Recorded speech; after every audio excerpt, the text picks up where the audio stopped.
Porbandar chamber of કોમર્સના પ્રમુખ જિગ્નેશભાઈ કારિયા અને તેની ટીમ દ્વારા રેલવે સ્ટેશનની મુલાકાત લેવામાં આવી હતી, જ્યાં હાલ નવનિર્માણ પામેલ બિલ્ડિંગો સહિતની સવલતોનું નિરીક્ષણ કરવામાં આવ્યું હતું. તેમજ આ તકે ખાસ નસન ટેકરીના બંધ ફાટક અંગે પણ રજૂઆત કરવામાં આવી હતી.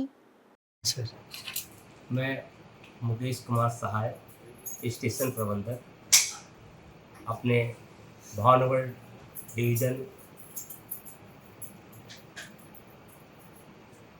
वेस्टर्न रेलवे का एक डिवीज़न है. इस डिवीज़न में बना हुआ पोरबंदर स्टेशन जो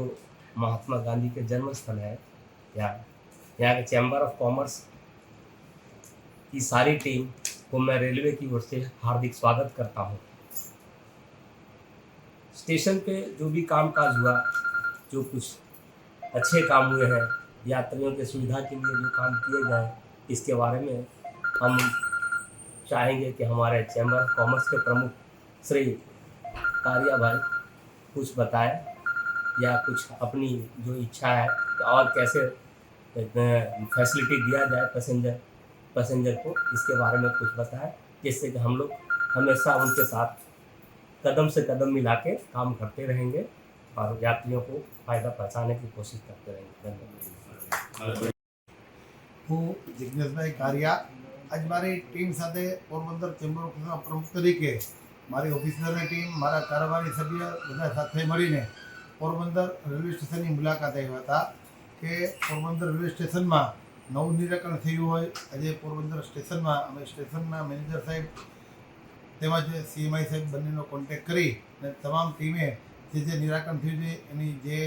ઝલક હતી, જે ઝલક જોઈ છે. તો ખાસ કરીને સ્ટેશનમાં એસી વેઇટિંગ રૂમ નવું નિરાકરણ કરી અને પેસેન્જરની સુવિધા માટે ખૂબ સારું બનાવવામાં આવેલું છે. તેમજ આરપીએફનો જે પોલીસ સ્ટેશન બન્યું છે એ પણ ખૂબ સારું છે. જીઆરપીનું પોલીસ સ્ટેશન જે બન્યું એ ખૂબ સારું છે. 3 નંબર અને 4 નંબરનું જે પ્લેટફોર્મ છે તેમાં શેડ લગાવવામાં આવ્યો છે કે આવતા દિવસોમાં ઠંડીનું કોઈ વાતાવરણ હોય અથવા તો ગરમીનું વાતાવરણ હોય, વરસાદના ઓલામાં પેસેન્જરને કોઈ દુવિધા ન પડે એ આપણે શેડ લગાડવામાં આવ્યો છે, એ પણ ખૂબ સારો છે. ત્યારબાદ ઇન્ડિકેટર લગાડવામાં આવે છે 3 નંબર અને 4 નંબરમાં, કે આ 3 નંબર અને 4 નંબર ઇન્ડિકેટર લગાડવાથી કે કોઈ પણ પેસેન્જરને આવવા જવામાં કયો કોચ કઈ જગ્યાએ લાગે છે એ સુવિધા પ્રાપ્ત થાય, જેથી કોઈને કંઈ તકલીફ જેવું ન રહે. આ પણ ખૂબ એક સારી સુવિધા છે. ટોયલેટ બાથરૂમ 10 થી 12 જેટલા બનાવવામાં આવ્યા છે, એ પણ એક સારી સુવિધા થઈ છે. અને પોરબંદર રેલવે સ્ટેશનમાં ખૂબ જ સારું નવીનીકરણ થઈ રહ્યું હોય ત્યારે આવતા દિવસોમાં સ્ટેશનમાં જે કોઈ ઓફિસ છે અને બુકિંગ ઓફિસ છે એનું પણ નવીનીકરણ થશે એવું પણ મેનેજર સાહેબે અમને જણાવ્યું છે. અને ખાસ કરીને રેલવે પોલીસથી જે આરપીએફ એની અમે મુલાકાત લઈ ત્યારે જે સીસી કેમેરા લાગ્યા છે ભાવનગર ડિવિઝનમાં છે, જામજોધપુર અને કાનાલ સુધી, વાંસળિયા, રાણાવાવ, ભાણવડ, આ બધા સ્ટેશનમાં કઈ જગ્યાએ શું અત્યારે ચાલી રહ્યું હોય તેના એવા મોટા જે હાઇબ્રિડના જે કેમેરા લગાડવામાં આવે છે કે તેનાથી તમે તમામ સુવિધા પ્રાપ્ત કરી શકો કે ત્યાં શું કંઈ તકલીફ જેવું છે, કોઈ પણને પેસેન્જરને કંઈ તકલીફ નથી અથવા તો કોઈ નુકસાનકારક નથી. આ તમામ સુવિધા જોવા માટે જે કેમેરાની સુવિધા કરવામાં આવી એ પણ ખૂબ જ પ્રશંસા લાયક હોય. એટલે અમે તો અભિનંદન આપીએ છીએ પોરબંદરના રેલવે સ્ટેશનના મેનેજર સાહેબને, સીએમઆઈ સાહેબને, ભાવનગર ડિવિઝનના ડીઆરએમ સાહેબ, સીએમ સાહેબ, ડીઆરએમ સાહેબ અને ખાસ પોરબંદર અને સ્ટેશનનો જે નવીનીકરણમાં સરકારે જે મહત્ત્વનો ભાગ ભજવ્યો હોય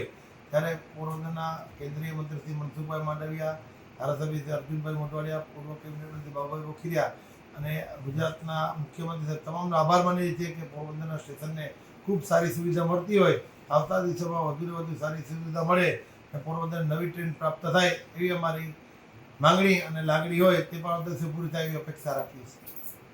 અને ખાસ આ તકે અમે જે મુલાકાત લઈ રહી હોય ત્યારે અમે સ્ટેશન મેનેજર સાહેબને અને સીએમઆઈ સાહેબને પણ એક લેટર આપ્યો છે કે નરસન ટેકરીનો જે ફાટક છે જીઆઈડીસીનો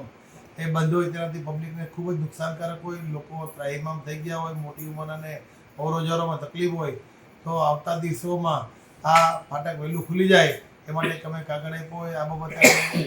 ડિવિઝન છે ભાવનગર ત્યાં પણ કાગળ મોકલ્યો હોય ને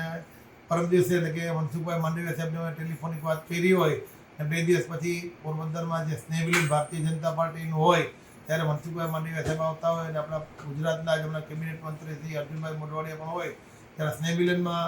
અપેક્ષા રાખીએ છીએ કે આજે ફાટક બંધ થઈ ગયું છે એ એમના હાથે ખુલી જાય અને પોરબંદરને પાછી સુવિધા મળે એવી અમે અપેક્ષા રાખીએ છીએ.